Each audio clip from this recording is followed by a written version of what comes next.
स्वाधीनता चाहिए, सहजता चाहिए, तो एकमात्र इस विश्व में अपना ज्ञान स्वरूप आत्मा है, जिसमें नित्यता विराजमान है, नियतपना विद्यमान है और एक रूपता है और अव्यभिचारीपना है। ये चर्चा अपन गाथा में पढ़ चुके हैं। जो कलश नंबर तो 140 है, इसमें भी इसी की महिमा कि जब आत्मा ज्ञान का अनुभव करता है तो इस प्रकार करता है। एक कलश पढ़ते हैं। एक ज्ञायक भाव निर्भर महा स्वादं समासादयन् स्वादं द्वन्द्वमयं विधातुमसः स्वां वस्तु वृत्तिं मृदन् आत्मात्मानुभवानुभाव विवशो भ्रश्यद्विशेषोदयम् सामान्यं कलयन् किलैष सकलम् ज्ञानं नयत्येकताम् एक ज्ञायक भाव निर्भर महा स्वादं समासादयन् स्वादं द्वन्द्वमयं विधातुमसः स्वां वस्तु वृत्तिं विदन् आत्मात्मानुभवानुभाव विवशो भ्रश्यद्विशेषोदयम् सामान्यं कलयन् किलैष सकलम् ज्ञानं नयत्येकताम्। इसका अर्थ है, एक ज्ञायक भाव से भरे हुए महास्वाद को लेता हुआ इस प्रकार ज्ञान में ही एकाग्र होने पर दूसरा स्वाद नहीं आता, इसलिए द्वंद्वमय स्वाद लेने के लिए असमर्थ अर्थात वर्णादिक, रागादिक तथा छायोपशमिक ज्ञान के भेदों का स्वाद लेने में असमर्थ। अपन यही वर्णादिक, रागादिक और छायोपशमिक ज्ञान के भेदों का स्वाद लेने में असमर्थ। वर्णादिक का मतलब हो गया अन्य द्रव्य, रागादिक का मतलब हो गया पर भाव, और छायोपशमिक ज्ञान का मतलब है वर्तमान ज्ञान का उघाड़। हमारे पास जो आज ज्ञान उपलब्ध है, ये जो ज्ञान है वो छायोपशमिक ज्ञान कहलाता है। असल में तो छयोपशम ज्ञानावरणी कर्म का होता है, ज्ञानावरणी कर्म का छयोपशम होता है और ज्ञान को छायोपशमिक कहा जाता है। ज्ञान तो ज्ञान है भैया, ज्ञान पे छायोपशमिक की उपाधि है। अब ये कैसी होती है छायोपशमिक की उपाधि? कि हमारे मूल गुण जो हमारा ज्ञान है, इस मूल गुण को घात तो नहीं कर पाता है।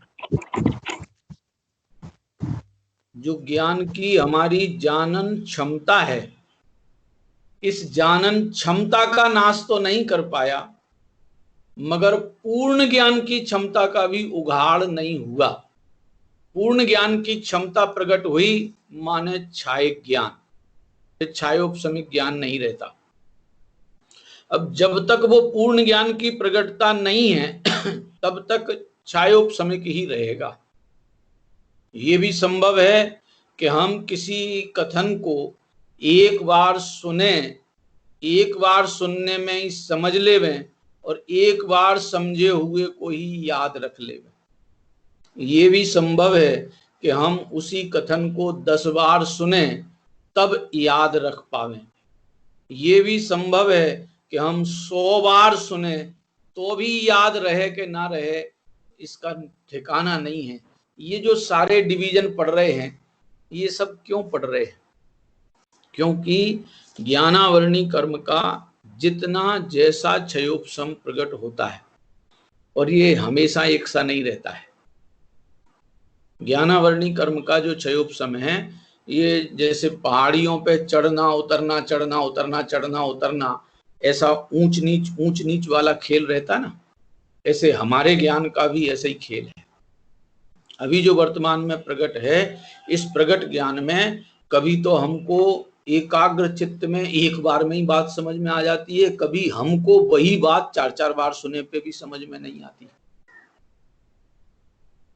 समझ में आ जाना, ये तो हमने ज्ञान का लाभ लिया है, समझने के मौके मिलते हैं और हम उलझे रहते हैं। ये उलझन हमारी क्षयोपशम ज्ञान के अधीनता में चलती है।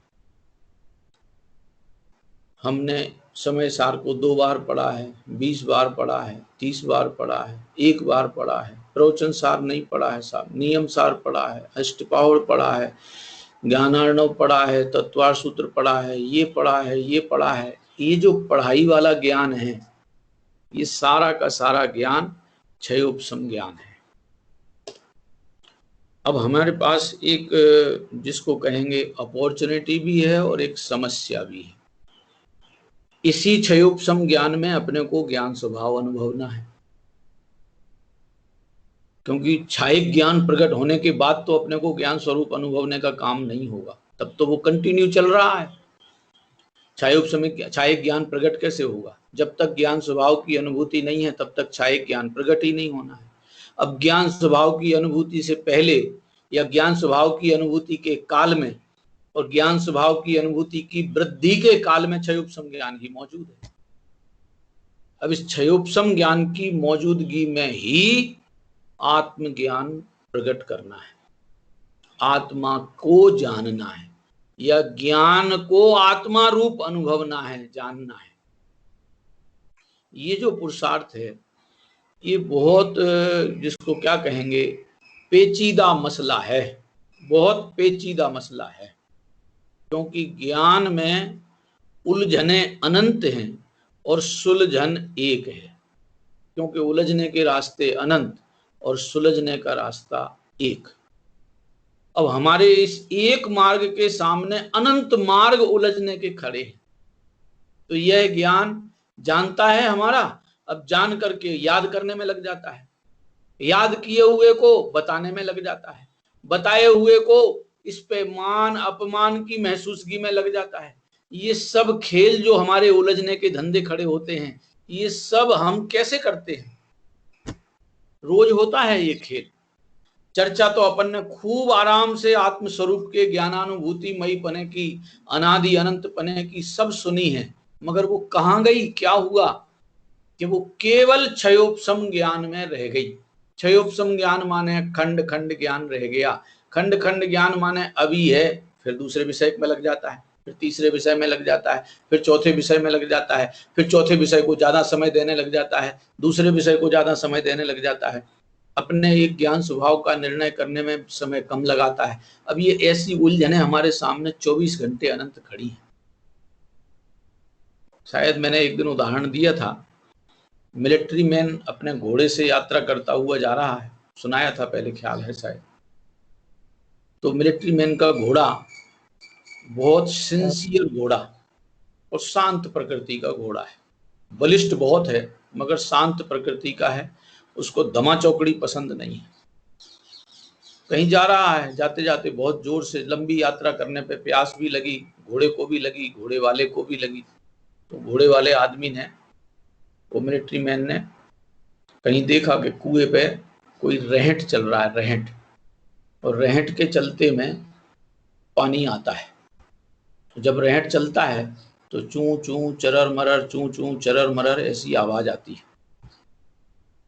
वो घोड़ा वाला जो आदमी है, आदमी मिलिट्री मैन जो है, उसने तो वहाँ किसान से पूछा और उसने, किसान ने हाँ कर दी कि चलो पी लो।